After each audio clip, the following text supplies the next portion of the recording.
Sir నమస్తే. నమస్తే. కోమటిరెడ్డి రాజగోపాల్ రెడ్డి గారు ఏబిఎన్ ఎండి వేమూరి రాధాకృష్ణ గారి పైన ఫైర్ అయ్యారు. నా కెపాసిటీ, నా పవర్ చూపిస్తే నీ ఛానల్ ఉండదు, నీ పేపర్ ఉండదు, ఈ వ్యాఖ్యల ధోరణి సాగింది. ఏం చెప్తారు? అంటే నేను తలుచుకుంటే 300 ఛానళ్ళు పెట్టగలను అని కూడా ప్రకటించాడు ఆయన. అంటే 300 ఛానళ్ళు ఏబిఎన్ స్థాయిలో పెట్టగలను అనేది కొంచెం పెద్ద మాటే. ఎందుకంత అసహనానికి గురయ్యాడు అంటే ఆయన మీద ఈ మధ్య కాలంలో ఆంధ్రజ్యోతిలో వస్తున్నటువంటి కథనాలు తన క్యారెక్టర్ని అసాసిన్ చేసే పద్ధతిలోనూ ఉన్నాయి. దీని వెనకాల రేవంత్ రెడ్డి గారిని మెప్పించటము అనే కార్యక్రమం ఉంది అనేది ఓపెన్గా చెప్తున్నాడు. అంటే రేవంత్ రెడ్డి గారు గెలిచిన క్షణం నుంచి ఆంధ్రజ్యోతితో కొంచెం సన్నిహితంగా ఉండటం అనేది కనిపిస్తూనే ఉంది. అంటే తెలుగుదేశం పార్టీకి చెందినటువంటి మీడియా సంస్థలలో దానికి ఒక ప్రాధాన్యత ఉంది. ఏది? ఏపీలో వాళ్ళు తెలుగుదేశం పార్టీని సమర్థిస్తారు, ఇక్కడ కాంగ్రెస్ను సమర్థిస్తారు.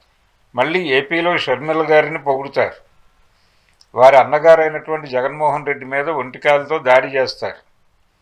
ఇది వాళ్ళ పొలిటికల్ ఏరియా కనుక మళ్ళీ ఢిల్లీ రాహుల్ గాంధీకి కొంచెం మార్జిన్ ఇస్తారు, ఇచ్చి పక్కకు నెట్టి బీజేపీని మోస్తారు. ఇలా వాళ్ళు ఒక్కొక్క చోట ఒక్కొక్క స్టాండ్తో వ్యవహరించడం అనేది వాళ్ళ స్టైల్. ఈ స్టైల్కి రూపకర్త ఎవరు? చంద్రబాబు నాయుడు గారు. చంద్రబాబు నాయుడు గారి బ్రెయినే ఆంధ్రజ్యోతి. ఈ పద్ధతిలో అక్కడ డ్రైవ్ నడుస్తోంది. ఆ ప్రయత్నంలో భాగంగా అంటే ఏబిఎన్ ఆంధ్రజ్యోతితో అధికారంలోకి వచ్చాక రేవంత్ రెడ్డి గారు సన్నిహితంగా వ్యవహరించటము, వారికి ఎక్కువ ఇంటర్వ్యూలు ఇవ్వటము, ఈ వ్యవహారం అంతా చూసి ఆ రోజునే ఒక మాట వినిపించింది, ఇది చంద్రబాబు నాయుడు గారి రిమోట్ ప్రభుత్వం అని. చంద్రబాబు గారు అక్కడ కూర్చుని అమరావతిలో తెలంగాణ పరిపాలనని ఆయనే శాసిస్తున్నాడు అనే మాట దొరికింది. ఈ ప్రయత్నంలో అంటే ఈ కార్యక్రమాల్లో భాగంగానే ఇది తెలుగుదేశం కాంగ్రెస్ నాయకుడు అన్న పద్ధతిలో కూడా ఒక మాట దొరికింది. అలాగే ఈయన బీజేపీ వైపు కూడా చూపుంది అనే ప్రచారం ఒకటి జరుగుతోంది. బీజేపీతో ఈయన్ని ఏదో పద్ధతిలో బీజేపీ దీనిలోకి తీసుకొచ్చి ఈయన్ని సీఎంని చేయాలని కూడా ఆయన అనుకుంటున్నాడు, చంద్రబాబు గారు అనుకుంటున్నారు. అందుకని ఆ మేరకు ఆయన కూటమిలో కీలక సభ్యుడు కాబట్టి ఎన్డీఏ కూటమిలో ఆ మేరకు పావులు కదపటం కూడా జరుగుతోంది. ఈయన అంటే ఎటు నుంచి చూసినా, ఏ కోణం నుంచి చూసినా ఈయన చంద్రబాబు గారి మనిషి అనేది ఎస్టాబ్లిష్ చేస్తూ అడపాదడపా ఈయన మాట్లాడుతున్నాడు. ఎవరు? రాజగోపాల్ రెడ్డి. ఈ మాట్లాడుతున్న సందర్భంలో ఈయన్ని కంట్రోల్ చేయటం కోసం ఈయనకి వ్యతిరేకమైన వార్తలన్నీ వాళ్ళ దగ్గర వస్తున్నాయి. లేదు, వాళ్ళు వండుతున్నారు. ఈయనకి వ్యతిరేకంగా, ఈయన పార్టీకి వ్యతిరేకంగా పనిచేస్తున్నాడని, ప్రభుత్వానికి వ్యతిరేకంగా పనిచేస్తున్నాడని, ప్రజల్లో ఈయన మీద తీవ్రమైనటువంటి వ్యతిరేకత ఉందని, ఆల్టర్నేటివ్ కోసం జనం ఆలోచిస్తున్నారనే దాకా కథనాలు రాసేస్తున్నారు వాళ్ళు. ఎప్పుడైతే ఈ ప్రయత్నాలు జరుగుతున్నాయో ఆయన ఇక లాభం లేదు అని యుద్ధ ప్రకటన చేశాడు. ఇప్పుడు ఆయన మీద అంటే రాజగోపాల్ రెడ్డి మీద కూడా ఏదో చర్య తీసుకునే పరిస్థితి ఉండొచ్చు. ఇప్పుడు ఎందుకు ఈ మాట అంటున్నామంటే కొండా సురేఖ గారు వీళ్ళందరూ లింక్ అయి ఉన్నారు. చిన్నారెడ్డి గారిని ఆల్రెడీ ఆయన మీద వేటు పడింది, అయిపోయిన తర్వాత ఇప్పుడు కొండా సురేఖ గారు ఉన్నారు లైన్లో. వారి కార్యక్రమం అవుతూ ఉన్న టైంలోనే ఆవిడే క్వశ్చన్ చేస్తారు, నా మీద వేటు వేస్తున్నారు సరే, మరి రెడ్డి గారి పరిస్థితి ఏంటి? మీరు రెడ్డి, వారు రెడ్డి కాబట్టి వేట్లు ఉండవు అక్కడ, ఒక బీసీ ఆడబిడ్డ మీద వేటేస్తారా అని ఆవిడ ఎమోషనల్గా మాట్లాడే ప్రమాదం ఉంది. బయటకు వచ్చి మాట్లాడితే అది ఇబ్బందే కదా సార్. ఆవిడ స్టేట్మెంట్ అదే. ఆవిడ స్టేట్మెంట్ అంటే వేటు పడకుండా చూసుకునే ప్రయత్నంలో ఉన్నారు ఆవిడ. ఒకవేళ వేటు పడితే మాత్రం ఆవిడ బయటకు వచ్చి టార్గెట్ చేసేది రాజగోపాల్ రెడ్డిని.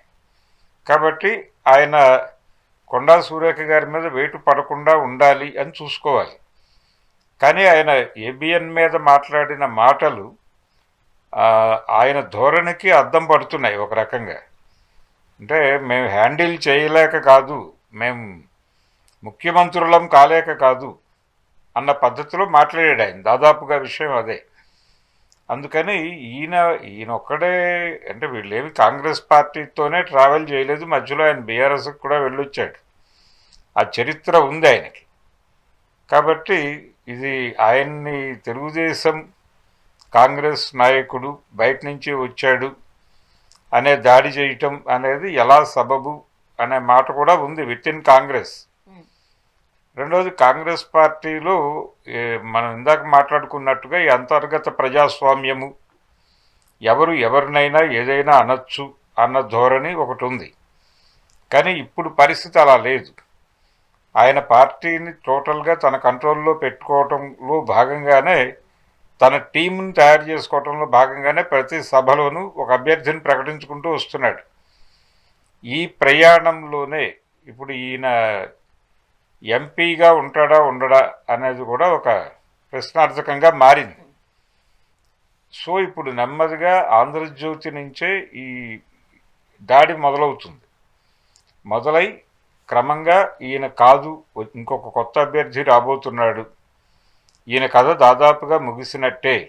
అంటే ఇప్పుడు రాజగోపాల్ రెడ్డి గారు డైరెక్ట్గా రాధాకృష్ణ గారిని సవాల్ విసురుతున్నారు ఆయనకి.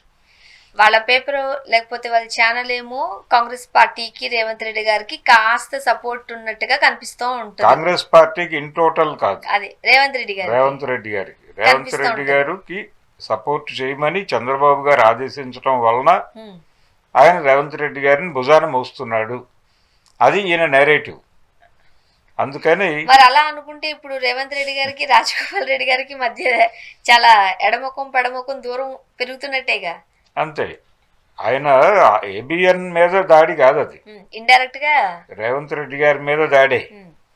రేవంత్ రెడ్డి గారు దీన్ని ఆయన పద్ధతిలోనే ఆయనకు కూడా తెలుసు. ఈ దాడి కేవలం ఏబిఎన్ రాధాకృష్ణని అడ్డం పెట్టుకుని నా మీదే దాడి చేస్తున్నాడు. అంటే కాంగ్రెస్ పార్టీకి సొంతగా ఛానళ్ళు, పత్రికలు ఇలాంటివి లేవు నిర్మాణాలు ఇక్కడ. అందుకని వీటిని నేను మేనేజ్ చేసి మనకు అనుకూలంగా వాడటం ద్వారా మనకి ప్రచార మాధ్యమాలు లేవు అనే లోటు తీరుస్తున్నాను అన్న టోన్లో ఈయన ఒక పోజు ఇచ్చాడు రేవంత్ రెడ్డి గారు. అది కూడా క్వశ్చన్ చేస్తున్నాడు ఇప్పుడు ఈయన. క్వశ్చన్ చేస్తూ పైగా నేను 300 ఛానల్స్ పెట్టగలను అనే మాట జోడించడంతో నెక్స్ట్ సీఎం పదవికి నేను పోటీ ఇవ్వబోతున్నాను అనే ఇండికేషన్ కూడా ఇచ్చేసినట్టుగానే భావించాలి. అప్పట్లో సీఎం ఎవరు అనే రేసులో వచ్చింది కదా సార్, వీళ్ళ పేరు కూడా వచ్చినాయి, వీళ్ళ పేర్లు కూడా దొరికినాయి. ఇప్పుడు ఆయన మరోసారి ఢంకా బజాయించి, బాబు వచ్చే ఎన్నికల్లో నేనే సీఎంని, నువ్వు ఎవరి మీదో ఆధారపడుతున్నావు, నేను ఎవరి మీద ఆధారపడను, నేనే 300 ఛానళ్ళు పెట్టేస్తాను, పైగా శాటిలైట్ ఛానల్స్. ఆయన ఏబిఎన్ లాంటి ఛానళ్ళు అన్నాడు. అంటే 300 ఛానళ్ళు అవసరం లేదు, 100 ఛానళ్ళు పెట్టినా ఆయన గెలవగలడు. 200 పక్కన పెట్టేసి 100 ఛానళ్లతో ఆయన ముందడుగు వేసిన 100 శాటిలైట్ ఛానల్స్తో.